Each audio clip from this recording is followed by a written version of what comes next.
muchas gracias a todos y todas ustedes por estar hoy día también. Hoy día yo voy a liderar un poco la sesión. Esta sesión, que es la sesión número 5, se va a concentrar en el viejismo que encontramos en los contextos institucionales de salud. Y acá les pongo un subtítulo, ¿no? Que habla de que este es un problema que si bien siempre ha existido, y ahora les voy a también preguntar qué ejemplos se les ocurre de lo que han visto en sus vidas, lo que les puede haber pasado o han visto en su trabajo, les hace recordar todo esto que vamos a hablar hoy día, ¿no? Entonces, si bien es un problema de larga data, es algo que se ha grabado y hubo muchas investigaciones, textos, ensayos que salieron que hablaban de que el viejismo se agravó mucho durante la pandemia del COVID, ¿no? Este, y entonces voy a hablar un poco, ¿no? De cómo identificamos el viejismo en general, en una época de normalidad, pero también algunas cosas que la pandemia nos hizo observar y que también fueron investigadas durante ese tiempo. Entonces, durante la pandemia del COVID, cuando comenzó esta pandemia, hubo muchas personas, entre ellos sobre todo académicos, pero también activistas de los derechos de las personas mayores, que comenzaron a advertir de que esta pandemia no solo era un tema de salud, sino que también era una pandemia del viejismo, ¿no? Acá les cito un texto que van a encontrar al final en las diapositivas, la referencia completa, que es de Ayalon y con Schwartz en el 2021, que hablan directamente de este concepto, ¿no? La pandemia del viejismo. Entonces, ¿qué dicen estas personas? Que durante el tiempo de COVID, estos prejuicios, esta discriminación de la que ya venimos hablando varias sesiones, contra las personas mayores se agravó en diferentes áreas, pero sobre todo en los espacios de salud, ¿no? Que eran un recurso escaso que muchas personas querían adquirir y que justamente por volverse escaso comienza a dilucidarse un montón de viejismos y de discriminación contra esta población en estos espacios. Entonces, es por eso que muchos investigadores, y me incluyo yo también, hemos comenzado a dar a conocer casos en que se ha negado el derecho a la salud y a la vida de las personas adultas mayores en diferentes partes del mundo. Y pues ahora les voy a contar un poco más de esto. Sin embargo, y ahí para animarlos también a quienes les gusta la investigación o a los que quieren hacer intervención sobre este tema, aún no hay estudios que puedan hacernos notar las dimensiones de la discriminación que se vivió en el sector salud en el país, ¿no?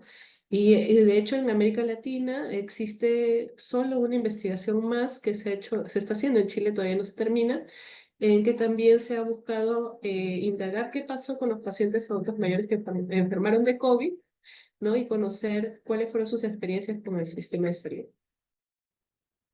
Entonces, bueno, entonces, ¿qué vamos a ver hoy? Primero, cómo se vivió el viejismo en la pandemia, ¿no? Vamos a hablar un poquito de esto. ¿Qué es el viejismo médico? Lo vamos a definir. Y luego les voy a hablar acerca de investigación que se ha hecho respecto a cómo se manifiesta, cómo vemos, observamos y podemos estudiar el viejismo que se da en los servicios de salud. Y se acuerdan que habíamos hablado de que el viejismo se puede dar a diferentes niveles sociales, ¿no? Digamos, de una manera macrosocial, o sea, que está, digamos, en un espacio bastante más abstracto, digamos, del espacio de la sociedad en general, de las normas y valores que tenemos en nuestra sociedad, de las leyes, digamos, que estas ideas, estas formas de pensar digamos, se pueden observar en las leyes que rigen nuestra sociedad, ¿no? Pero también se puede observar el viejismo a nivel mesosocial, digamos, entre las interacciones entre diferentes actores en una institución, por ejemplo, un hospital, ¿no? Y las reglas que hay también en esas instituciones, ¿no? Los protocolos de atención, las formas de proceder dentro de este espacio. Y a nivel microsocial, que hablamos ya más de la parte individual y más vinculada a la psicología, podemos pensar cómo el viejismo y estas ideas de discriminación relacionadas a la salud de las personas mayores también pueden impactar y actuar a nivel individual, ¿no? En cómo nosotros individualmente pensamos sobre nuestro propio envejecer, sobre el envejecer de otros, ¿no? Y esto puede impactar nuestra salud física y mental, ¿sí? Entonces voy a hablar de esos tres niveles, ¿no? Como vemos, viejismo médico en esos tres, digamos, niveles sociales. Y bueno, y finalmente va a haber varias referencias que ustedes pueden seguir explorando y de las cuales yo voy a introducir algunas ideas en este PPT, ¿no? A ver, entonces, otra vez, vamos a volver al origen de todo este curso. ¿Qué es el viejismo?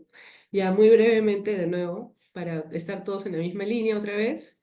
El viejismo, ¿no? Hablamos tanto de ideas, de prejuicios, de estereotipos, ¿no? Lo que pensamos y sentimos sobre un grupo de personas, en este caso las personas mayores, y de discriminación, o sea, de acciones discriminatorias, ¿no? Que están siempre muy relacionadas a, si yo pienso sobre tal población, tal cosa, definitivamente estas ideas van a guiar mi accionar, ¿no?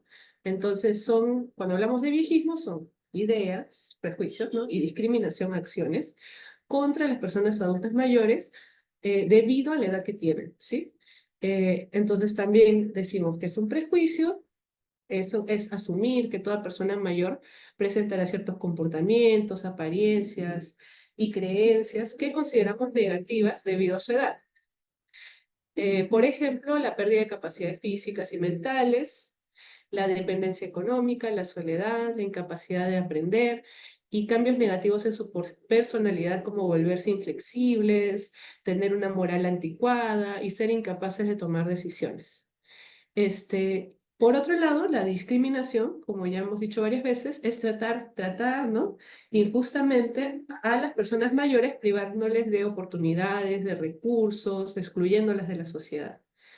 Eh, entonces, estas ideas estereotipadas de la vejez y negativas, ¿no? No reconocen que las personas mayores son diversas, ¿no? No todas las personas mayores tienen problemas de salud crónica, no todas las personas mayores van a tener un deterioro cognitivo que no les permita este, decidir de manera racional sobre su vida, ¿no? No todas las personas mayores tienen problemas de sordera, ¿no? Entonces, no todas las personas son iguales, ¿no? Y igualmente no todas las personas mayores de 60 años van a ser iguales. Este, y finalmente, este viejismo se puede manifestar, y por eso hemos hecho estas tres sesiones, en diferentes contextos sociales, ¿no? Se puede dar entre individuos, ¿no? De uno a uno, pero también por parte de instituciones, ¿no? Una institución puede ejercer discriminación, puede accionar bajo ideas prejuiciosas de la vejez y esto tener un impacto negativo sobre esta población, ¿no? Entonces, pueden ser numerosas instituciones, pero en este caso vamos a hablar de las instituciones de salud. Una idea que quería mostrarles ahora era que hubo una presencia abrumadora, ¿no? De viejismo en los discursos públicos en torno a la asignación de recursos médicos, ¿no?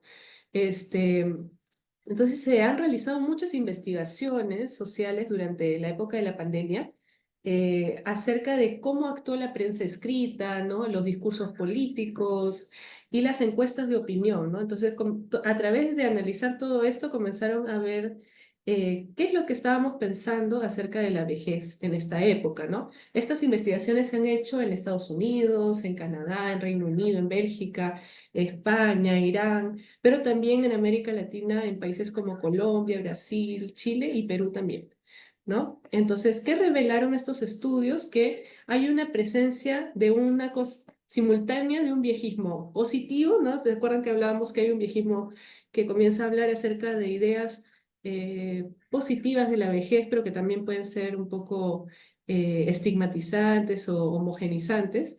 Y al mismo tiempo, una presencia de un viejismo negativo, ¿no? Que es acerca de todas estas ideas negativas sobre esta población. Entonces, una autora que yo leí le puso, como había este viejismo positivo y negativo al mismo tiempo, que el viejismo en la época de la pandemia era ambivalente, ¿no?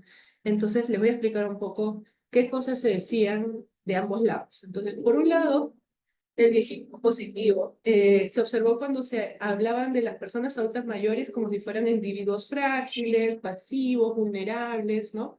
En riesgo, ¿no? Ahí esta idea de las personas mayores están en mayor riesgo, ¿no? Entonces se les retrataba de esta manera, muy frágil, como muy enferma, que tenía que ser protegida, ¿no? Entonces, estas personas, según esta visión, necesitaban ser protegidas por el Estado y la sociedad porque eran consideradas en riesgo, ¿no? Y estos estereotipos surgieron muy temprano en la pandemia, cuando se enfatizó que los adultos mayores estaban en mayor riesgo de tener consecuencias graves o morir por el COVID, ¿no? Estos fueron publicados en artículos científicos en China, ¿no? Al inicio de la pandemia. Ahora, estas ideas, nos quedamos con esta idea porque luego salieron nuevas investigaciones que seguían analizando quiénes estaban en mayor riesgo en fallecer y qué era lo que los hacía estar en mayor riesgo, ¿no? Y nuevas investigaciones comenzaron a decir, no es la edad en sí misma, es otros factores de riesgo que pueden generar mayor complicación en caso de tener COVID, ¿no? Por ejemplo, el tener ciertas comorbilidades, ¿no? Que comenzamos a ver, que se comenzaron a mencionar cada vez más, era lo que hacía que estuviéramos en un mayor riesgo de padecer de COVID. Y también no hay que olvidar de que hay otros factores no biológicos, ¿no? Sino también sociales, ¿no? Hay personas que si no tenían un seguro de salud, si estaban en situación de pobreza, si eran de parte de un grupo ya excluido por nuestra sociedad, también iban a tener mayor riesgo de no poder acceder a la salud y tener una salud también que ya había sido deteriorada durante toda su vida, ¿no? Como habíamos visto con el tema del el curso de vida, y por eso también enfermar de manera más terrible, no poder acceder a la salud y fallecer. Entonces, eso también era importante y creo que se invisibilizó mucho al inicio. Em, y finalmente, esta asociación, ¿no? Que se hizo entre la edad avanzada con el COVID reforzó muchos estereotipos y estigmatización, ¿no? Que además se tomó en cuenta a la hora de hacer políticas públicas, ¿no? Para protegernos del COVID.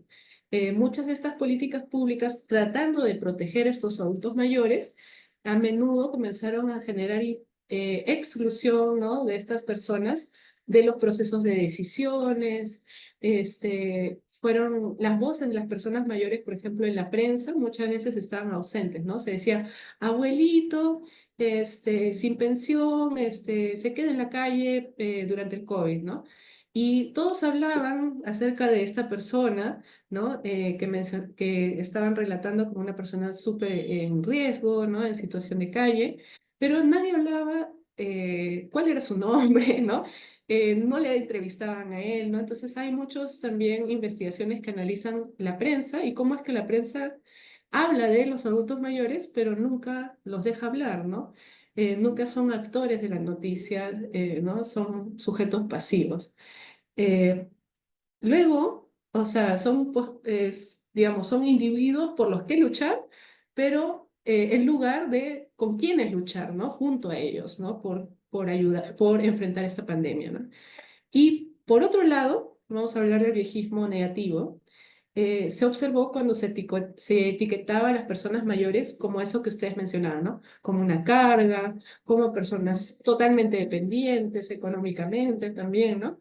Inútiles, como personas que son un riesgo y por eso, por un lado los veíamos como en riesgo, ¿no? Hay que protegerlos, pero por otro lado, estos discursos que los comienzan a poner como una carga para el sistema de salud, que se está invirtiendo lo poco que tenemos para poder salvarlos, ¿no? Mejor que todos, si es que nosotros los jóvenes no nos vamos a enfermar, ya pues salgamos a trabajar y reactivemos la economía, ¿qué importa a esta gente, ¿no?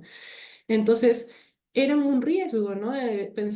Había mucha gente que los veía como un riesgo para la economía, para seguir con nuestras vidas, para acabarse el oxígeno y los recursos de salud, ¿no? También hubo en Chile algunas investigaciones que hablan de que se pensaba a los adultos mayores como desobedientes, irracionales, peligrosos porque no saben cómo cuidarse en la pandemia, ¿no? No hacen caso, ¿no? Entonces hay toda esta idea también de peligro, ¿no? Por estas personas mayores, ¿no? Este, y pues estas ideas, ¿no? Se volvieron más perjudiciales cuando los recursos de atención médica eran más escasos, ¿no? Y los hospitales estaban llenos y no había camas, no había oxígeno. Entonces los gobiernos de todo el mundo tuvieron que establecer qué vamos a hacer, qué políticas vamos a tomar para controlar el virus, ¿no? Y asignar estos pocos recursos que tenemos y priorizar, ¿no? A quién atendemos, a quién no, como decía la compañera, jugando a ser dioses casi, ¿no? A quién salvamos, ¿no? ¿Qué hacemos? Ahí comenzó a haber muchos debates, ¿no? Se discutía si era mejor darle estos recursos de salud, sobre todo a los jóvenes y no a la gente mayor, ¿no?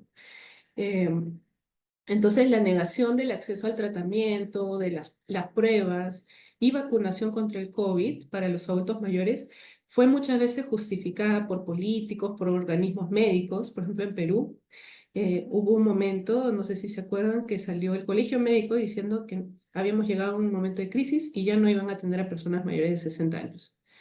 Luego se desdijeron, porque fue un escándalo, ¿no? Pero esto pasaba en muchas partes del mundo también. Y ¿por qué hacían esto? Pues porque había esta suposición de que la edad podía servir como un criterio clínico objetivo para decidir, ¿no? Quiénes se ingresaban y quiénes no a los hospitales.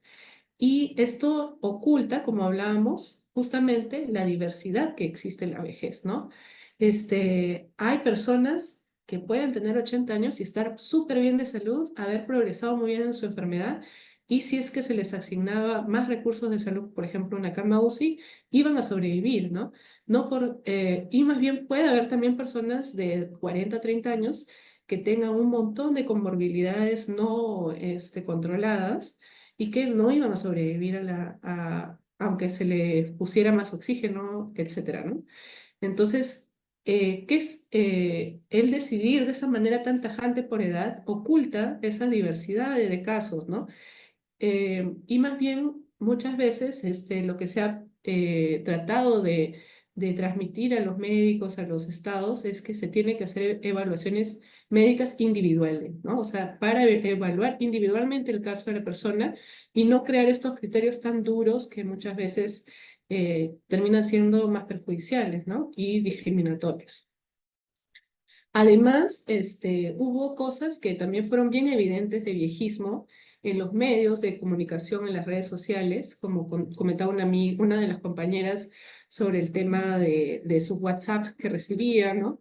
Hubo mucho análisis, por ejemplo, de Twitter en países de habla inglesa, en que muchos jóvenes hacían burla acerca de esta mayor mortalidad de los adultos mayores durante el COVID diciendo, es el boomer remover, que es como algo así como el asesino de los boomers, ¿no? Que serían estas personas adultas mayores, ¿no?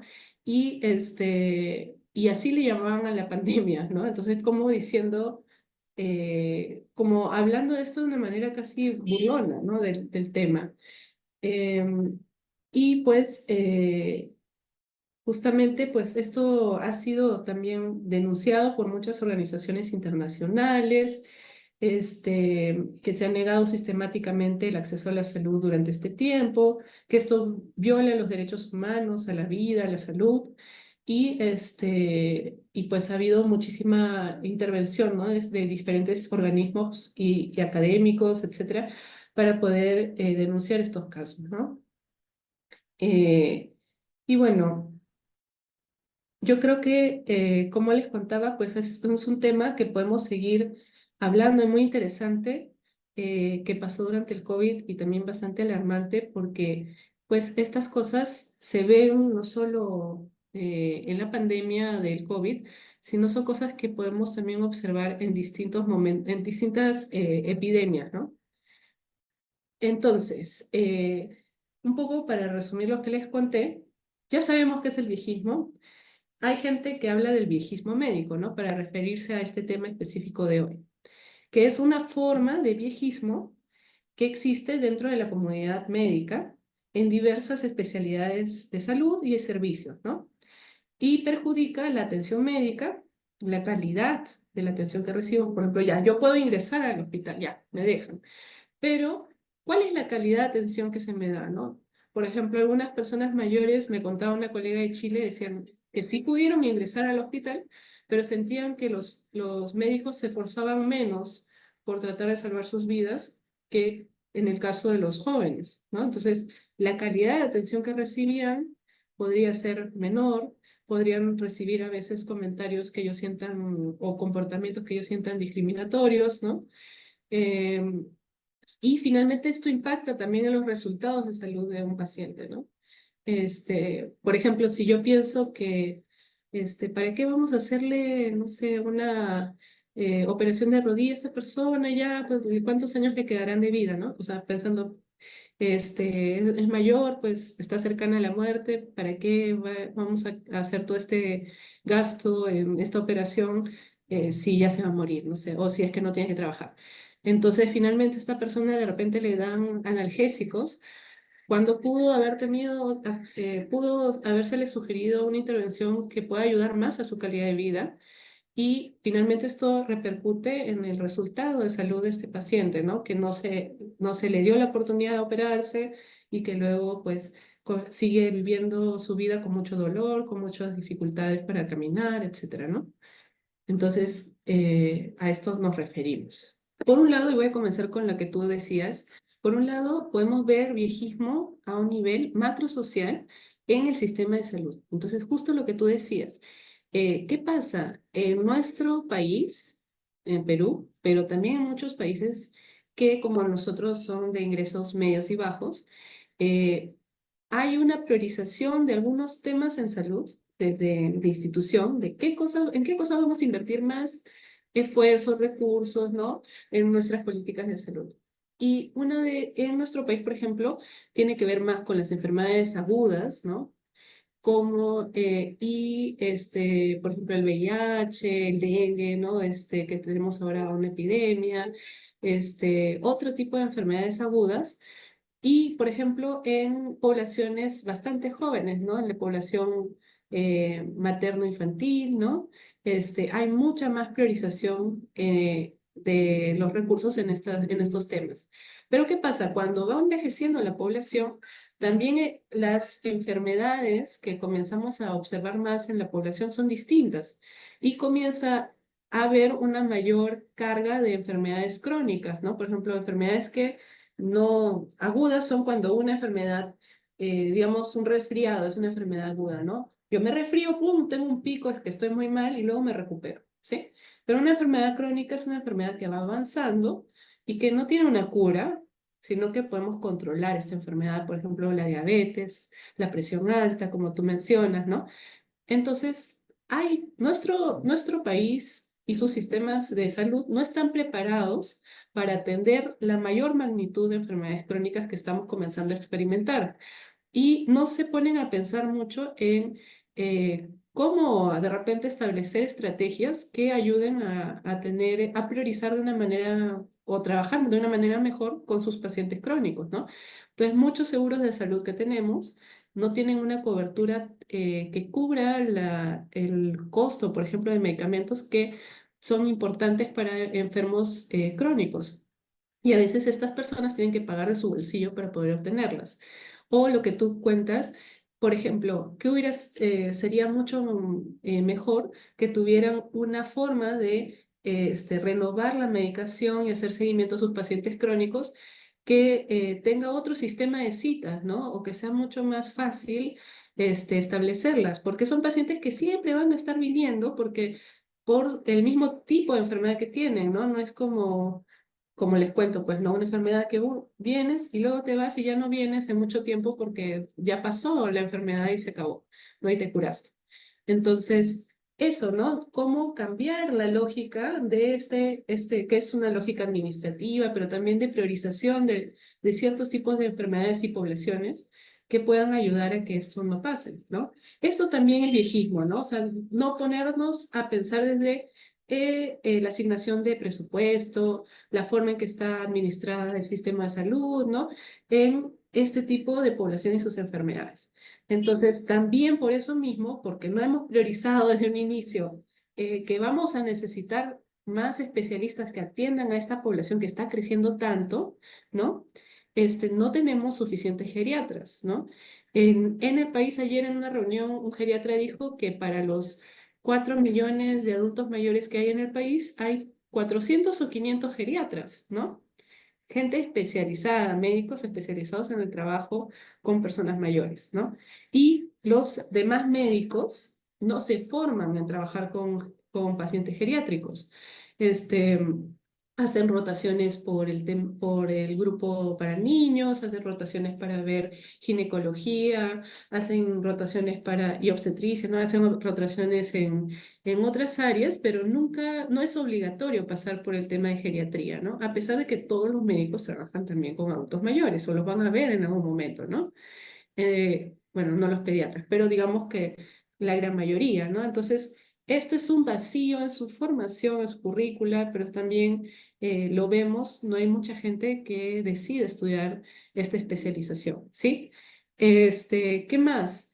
Eh, Además, la misma medicina como disciplina, en sus estudios, en sus investigaciones médicas, en donde van decidiendo si una vacuna sirve o no, si un medicamento tiene efectos adversos o no, no incluyen a pacientes dentro de ese grupo control, ¿no? En donde prueban este tipo de tratamientos y medicinas, suelen no incluir a los pacientes mayores de 60 años. Ahora les voy a hablar más de eso. Entonces, ¿qué pasa? Si yo tengo un medicamento, este medicamento ha sido probado en personas mucho más jóvenes que una persona de 60 años y puede ser que tenga efectos adversos en una persona de 60 años a más que no tenía en otras poblaciones, ¿no? Entonces, eso es un problema también, ¿no? Que afecta a la salud de las personas mayores. Y otra cosa que alguien mencionaba son barreras arquitectónicas, ¿no? Si es que nuestros hospitales, nuestros centros de salud, no están pensados para personas adultas mayores en su construcción también, en la parte arquitectónica. A veces no nos ponemos a pensar en personas que tienen alguna discapacidad móvil, sensorial, ¿no? Y cómo hacemos que este espacio sea sentido como ajeno a estas personas, que sea más difícil de usar, ¿no? Esto también es discriminación. Ahora, por un nivel mesosocial, y ahí también cojo la última intervención, vamos a hablar acerca de relación entre trabajador de salud y paciente, ¿sí? Entonces, por un lado, en esta forma de actuar, ¿no? Se ha investigado, por ejemplo, que hay viejismo en la forma en que se asignan los recursos médicos por edad, ¿no? Entonces, por ejemplo, si yo digo, no, no voy a, ¿para qué vamos a hacer esto, ¿no? Esta intervención médica. Si esta persona ya es vieja, ya ha vivido, ¿no? Pues dejémosla morir, ¿no? Es un desperdicio de recursos, ¿no? Son cosas como cosas que están en la mente de un médico que puede hacer que su asignación de un tratamiento, de un medicamento, de tiempo, ¿no? Sea menor para esta población. También, por ejemplo, a esto lo vemos en el COVID, en temas de lo que ustedes han mencionado, las pruebas de COVID, tratamientos, vacunación, ¿no? Que eran recursos escasos. Acá en nuestro país sí se priorizó la población adulta mayor para la vacunación, pero por ejemplo en la India, los adultos mayores estuvieron al final de la fila, ¿no? Para vacunas. Luego, como les contaba, ¿no? Cuando tenemos estos prejuicios en mente, los médicos pueden hacer malos diagnósticos, malos tratamientos, ¿no? Y finalmente, lo que mencionaba la compañera, en la comunicación paciente-médico también hay mucho conflicto cuando hay viejismo de por medio, ¿no? Cuando se infantiliza al paciente y se piensa que pues no tiene poder de decisión, que es mejor hablarle a la hija y no a ella porque no me va a entender, no va a retener la información, que ella no decide por sí misma, sino la hija, ¿no? Es un tema súper discriminatorio, ¿no?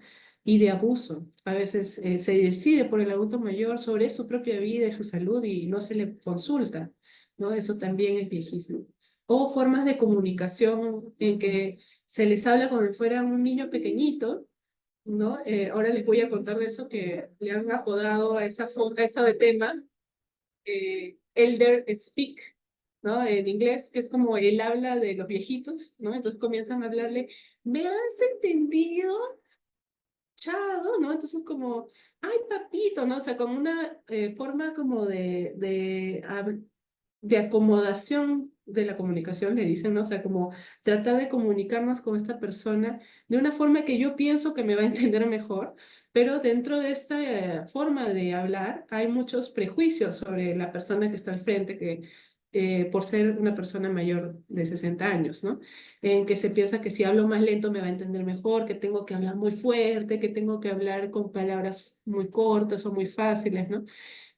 Para que la persona me entienda, ¿no? Y eso también es discriminatorio, ¿no? Sin darnos, tal vez no de una manera, pues, de querer agredir a alguien, pero sí, de todas maneras, puede ser perjudicial. Y finalmente, microsocial, sobre la persona adulta mayor, ¿no? Entonces hablamos de mantener ideas viejistas que nos pueden generar estrés, ¿no? Y que afectan incluso nuestra salud física. Y también pensar que estos malestares que uno vive cuando envejece son normales, impide que buscamos atención médica, que adoptamos comportamientos de salud positivos, ¿no? Entonces, les voy a contar un poco más a detalle de esto. Entonces, a nivel macrosocial, a nivel macrosocial, vamos a comenzar por ahí, los sistemas de salud en todo el mundo no estaban preparados en la pandemia para satisfacer las necesidades de salud de las personas mayores, ¿no? Entonces yo les contaba, había pocos servicios de salud geriátricos, ¿no? Porque no se prioriza las necesidades de salud de las personas mayores y las personas con enfermedades crónicas porque se está poniendo más énfasis en otros grupos etarios y otros tipos de malestares, ¿no? Como, por ejemplo, en esta foto pongo pues un clásico encuentro entre por ejemplo, podría ser una ginecóloga, ¿no? Es una obstetra o una pediatra, ¿no? Con un niño pequeño y su mamá, ¿no? Que es una de las prioridades de salud más grandes de nuestro país. ¿Por qué? Porque hasta hace muy poco la mortalidad infantil y de la madre era muy alta, ¿no?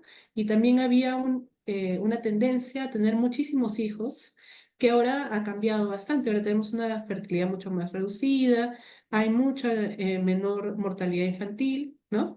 Pero aún mantenemos estas prioridades de salud que de repente ahora van a comenzar a cambiar, pero hasta en el momento aún no priorizan a la población mayor en recursos, en personal, en especialistas, ¿no?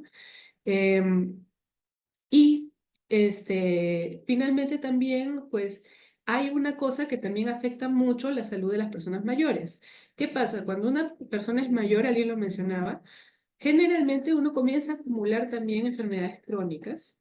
Eso no significa que uno sea poco saludable, sino que puede controlar sus enfermedades crónicas y seguir una vida buena, ¿no? Pero, digamos, vamos acumulando algunas enfermedades crónicas al mismo tiempo. Entonces, ¿qué pasa? El sistema de salud está acostumbrado a que, ya, bueno, yo tengo asma, ya, entonces voy al neumólogo. El neumólogo ve mi pulmón y no ve nada más, ¿no? Ve el pulmón y ya. Y me receta, ya, bueno, usted tiene que tener esta medicación.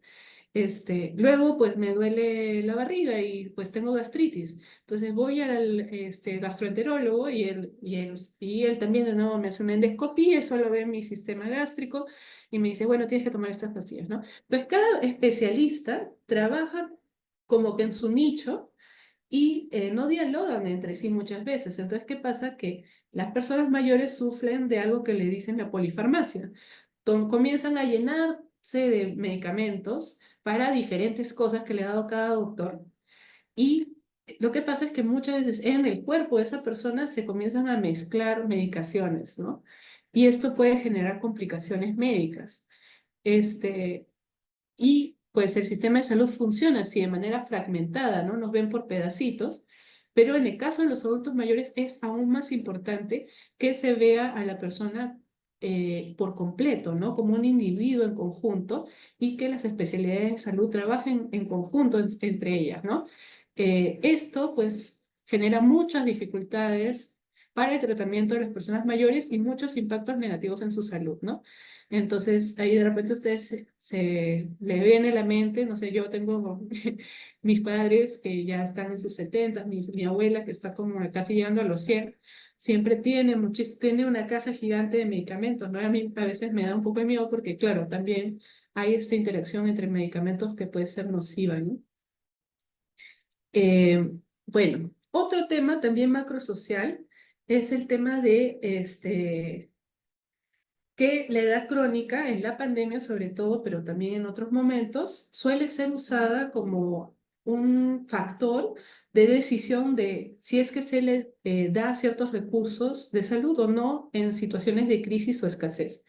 Por eso digo que no necesariamente la pandemia, ¿no? Por ejemplo, en el caso de Perú, nuestro sistema de salud público ya antes de la pandemia estaba en una situación bastante precaria. Entonces, igual, pues cuando hay cosas escasas, suele haber personas que se les deja de lado más, ¿no?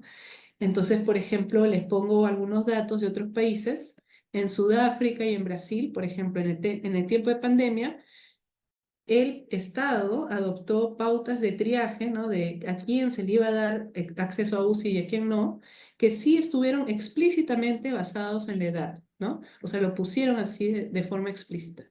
En cambio, en otros países no estaba escrito en un documento estatal, pero los países, en su práctica cotidiana, tomaban decisiones basadas bastante en la edad que tenía el paciente, ¿no? Como en Italia, en España y bueno, en lo que yo vengo investigando también en nuestro país, ¿no? Entonces, era algo que no está escrito, pero digamos que era un actuar cotidiano que sucedía, ¿no? Y finalmente, por ejemplo, como les contaba, también en el tema de la vacunación, como la vacuna era también un bien escaso, se tuvo que decidir a quién se le vacunaba primero, ¿no? Y en países como la India y Bulgaria se dieron menor prioridad a las personas mayores, ¿no?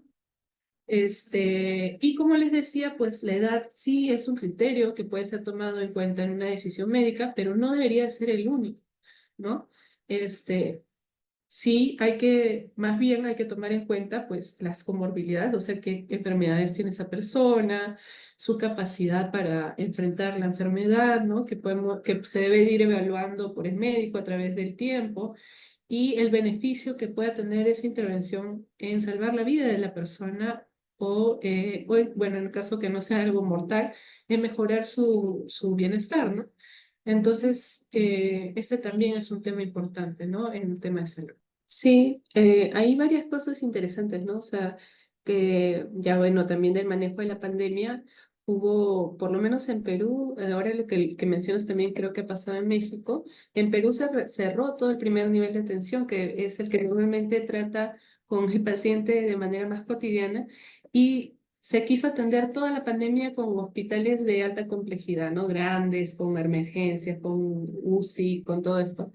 ¿Y qué pasó? Pues que eso también, y bueno, y los hospitales también todas sus consultas ambulatorias que hacían normalmente las cerraron. Y se pasó a la telemedicina, bueno, después de varios meses, y muchas personas no tenían acceso, ¿no? A esas tecnologías para poder seguir haciendo sus controles, recibir sus medicamentos. Entonces, claro, hubo ahí también, como tú dices, muchas personas se empeoraron, no tenían acceso a su medicamento, entre otras cosas. Em, y algo que mencionaste también acerca de la información, ¿no? O sea, también yo que he estado revisando un poco más de lo de la pandemia en Perú, veo que hubo un plan de comunicación pensado en el adulto mayor, pero muchos meses después de que comenzó la pandemia, ¿no?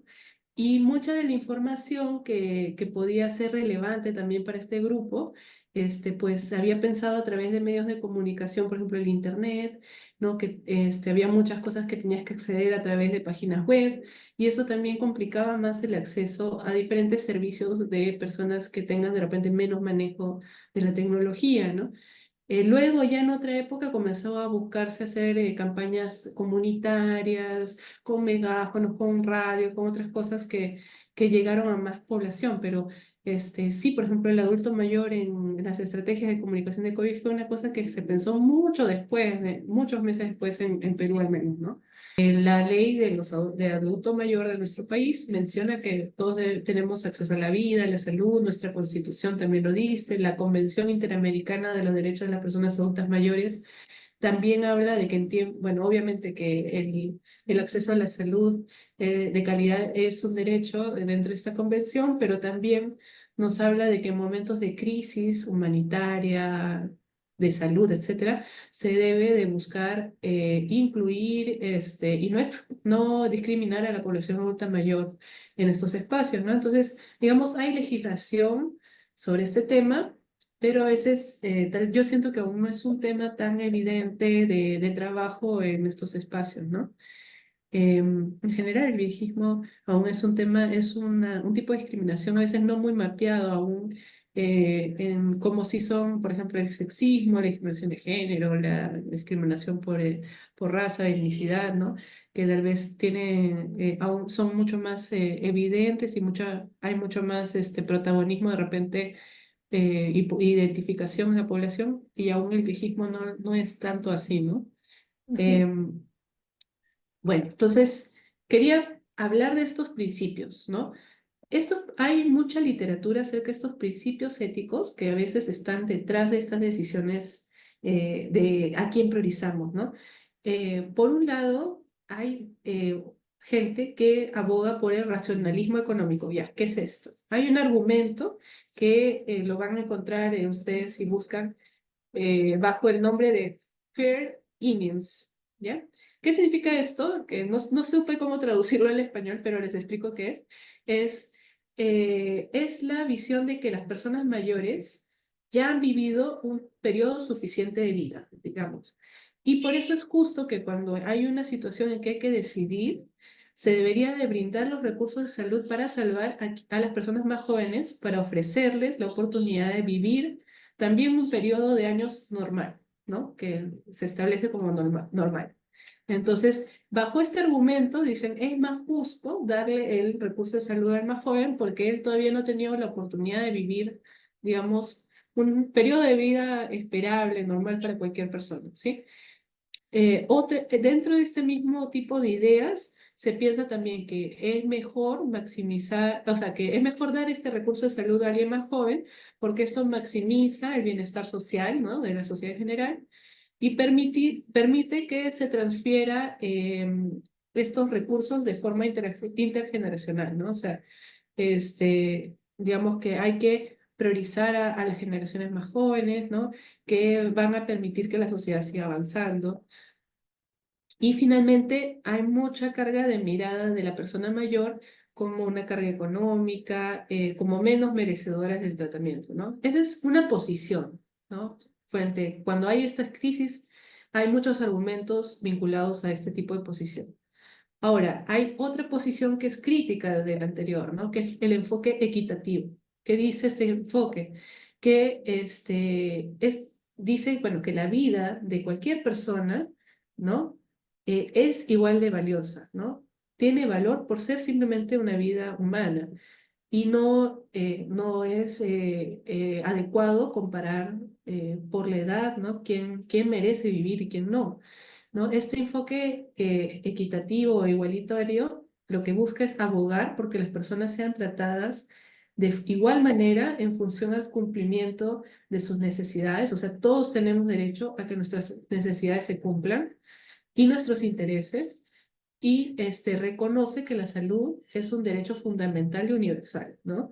Nadie, por la edad que tenga, tiene menos derecho a la vida, ¿no? Y a la salud. Entonces, digamos que trata de decir de que la edad debería ser un criterio así de fuerte, ¿no? Para la asignación de estos recursos, sino de pensar otro tipo de forma de decisión o de factores.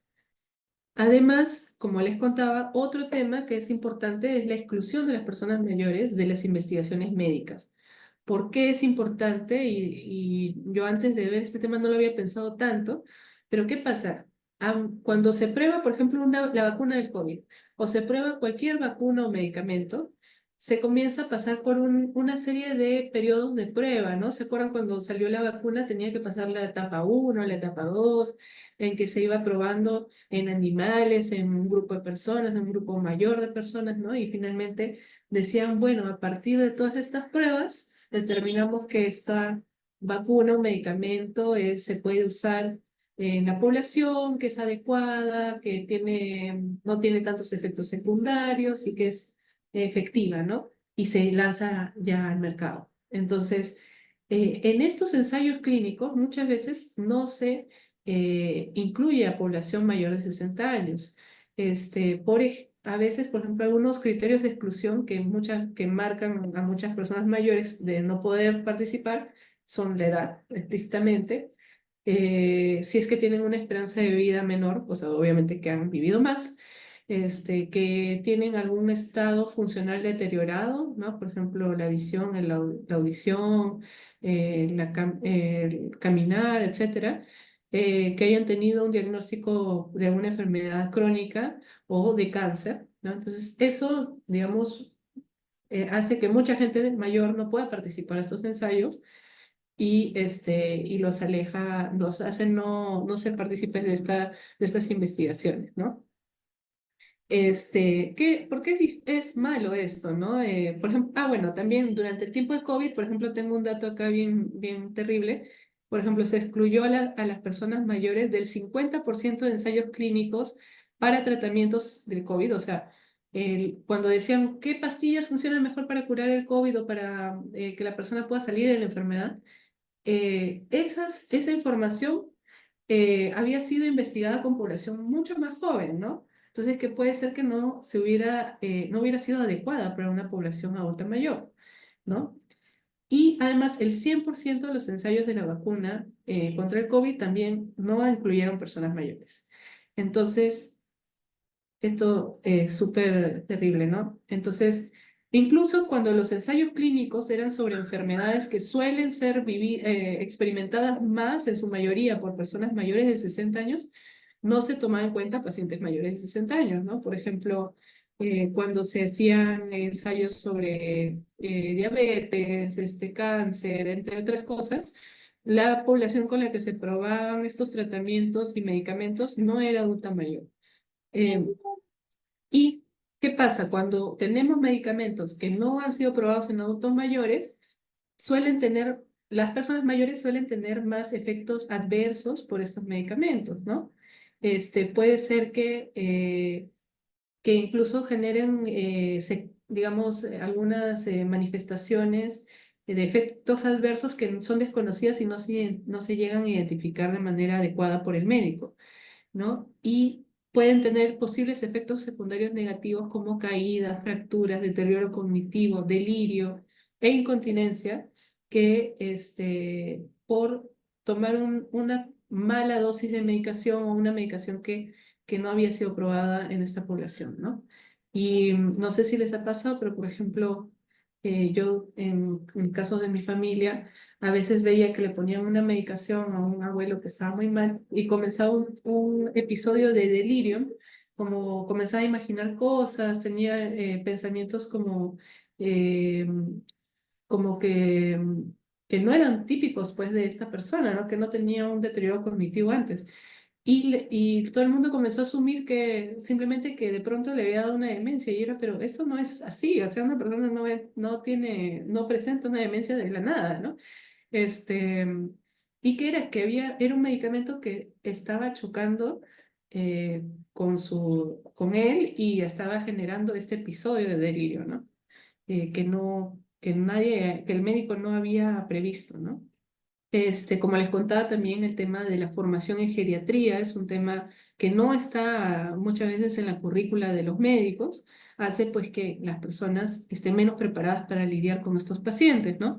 Entonces, por ejemplo, suele no estar en los planes de estudio de los médicos en Estados Unidos, en Canadá, en África, en Europa y en varios países de América Latina también hay este problema, ¿no? Hay escasez de especialistas, ¿no? Y ¿por qué? Hay también estudios sobre esto, ¿no? Muchos hablan de que porque no hay, digamos, no se pone estos cursos en su currícula, entonces la gente pues no sabe mucho del tema y no se interesa por estudiarlo más. Otra gente también porque no tiene conciencia de que la población está envejeciendo y es más necesario saber sobre estos temas. Otra gente también dice pues que a veces siente que esta carrera está menos valorada, o que puede ser que se les pague menos a los especialistas en adultos mayores que en otro tipo de especialidades, ¿no? O cosas, no, bueno, ideas negativas acerca de trabajar con los adultos mayores vinculadas a ideas viejistas, ¿no? Esto también es importante.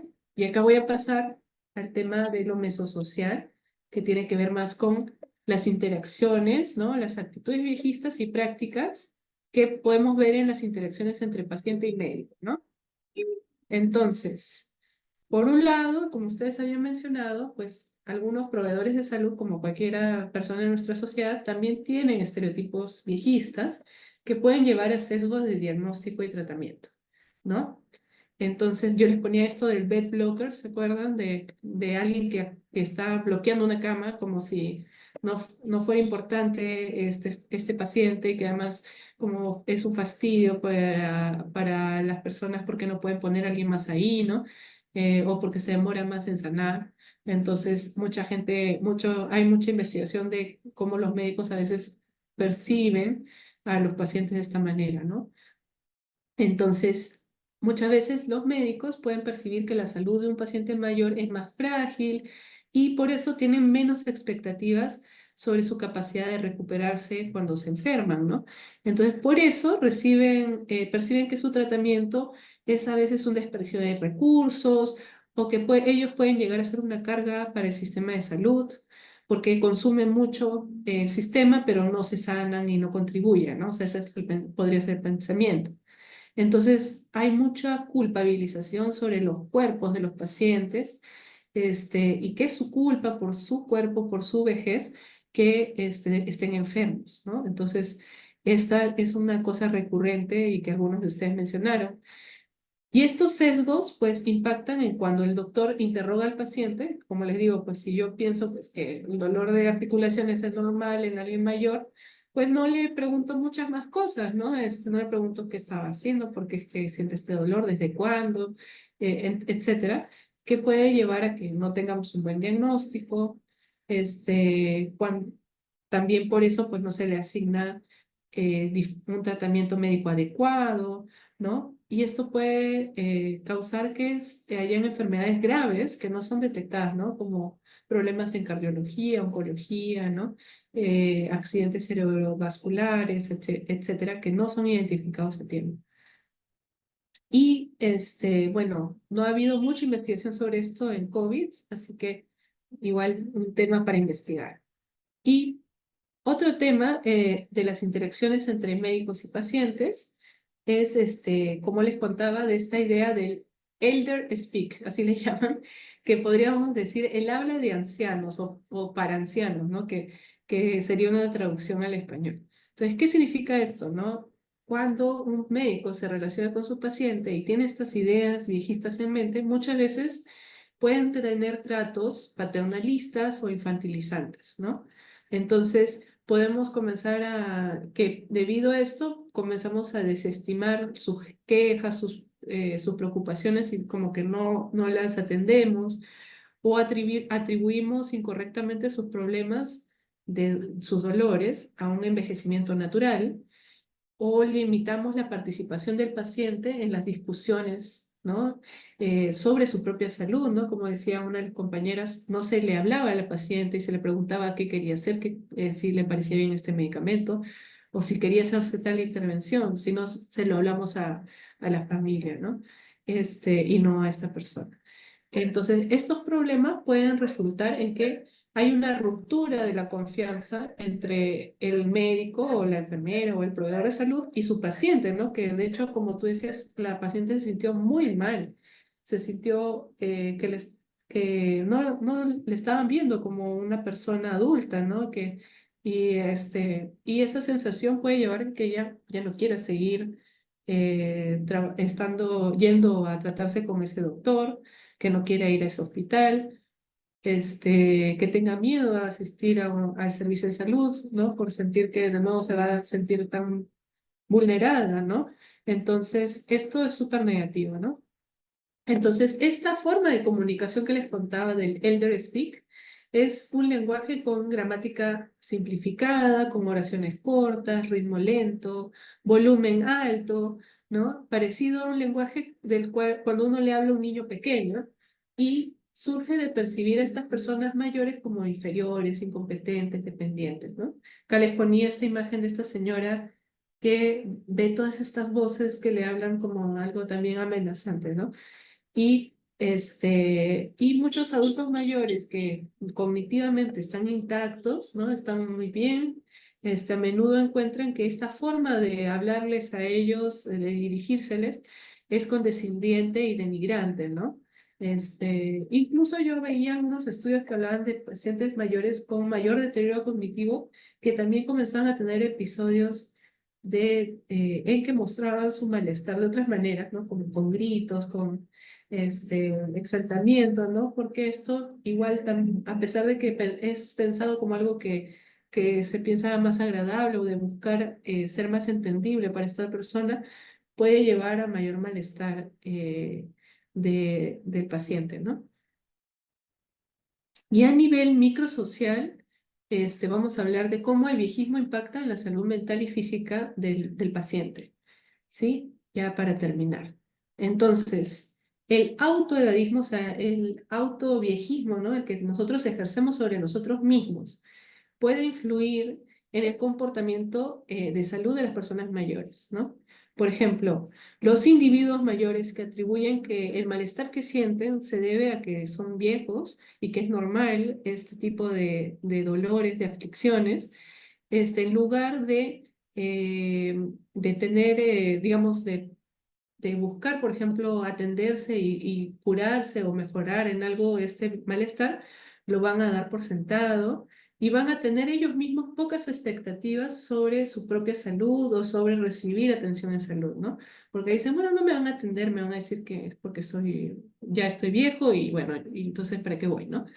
Entonces, estas ideas que uno incorpora sobre su propia vejez pueden llevar a que no querramos seguir un tratamiento, que nuestras necesidades médicas estén insatisfechas porque no vamos al médico, puede obstaculizar que adoptemos comportamientos de salud positivo, ¿no? Como actividad física, dieta, consumo. Por ejemplo, acá les pongo a un señor fumando, ¿no?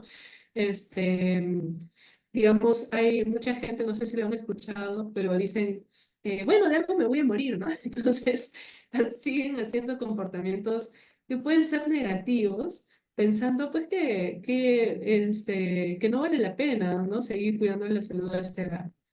Y hay gente que también al revés, ¿no? O sea, que dice, yo no quiero que se me asocie con que soy una persona mayor enferma, ¿no? Porque hay este estereotipo sobre mí.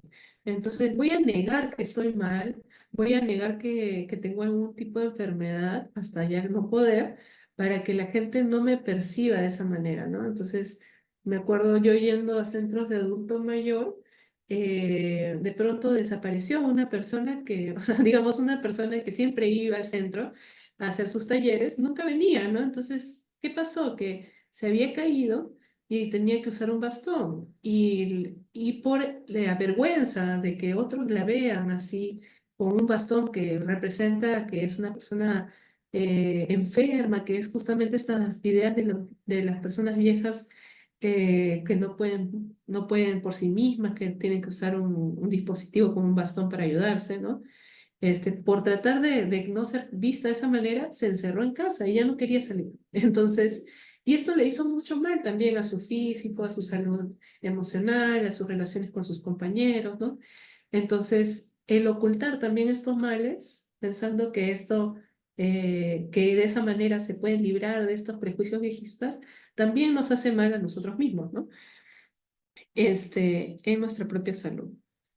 Y la última cosa es que finalmente el estar expuesto a todas estas ideas tan negativas sobre nuestra vejez y nosotros mismos, ¿no? O sea, si nosotros personas somos también adultos mayores y escuchamos siempre todas estas ideas tan negativas sobre nuestra vejez, todas estas ideas pueden comenzar a estresar a nuestro cuerpo y tener repercusiones negativas en nuestra salud física y cognitiva. Bueno, ahí hay varias teorías, sobre todo desde la psicología.